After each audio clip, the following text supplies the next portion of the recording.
কবিগুরু রবীন্দ্রনাথ ঠাকুর।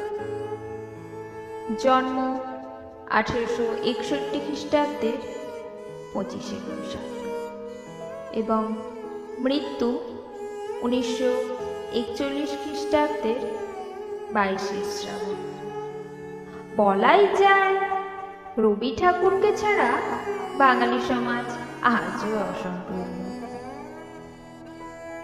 81 বছরের জীবনকালে তিনি এমন অজস্র গান লিখে গিয়েছেন, যার মধ্যে শুধু বাঙালি সমাজই নয়, বিশ্বের প্রত্যেকটি মানুষ খুঁজে পায় তাদের দুঃখ, ব্যথা, বেদনা, আঘাত, হাসি, মজা, বাল্যপ্রেম, সমস্তটাই। ওই যে কথায় আছে না, শিল্পীর কখনো মৃত্যু হয় না। হ্যাঁ, তারও কখনো মৃত্যু হয়নি। তবুও বছরের এই নির্দিষ্ট দিনে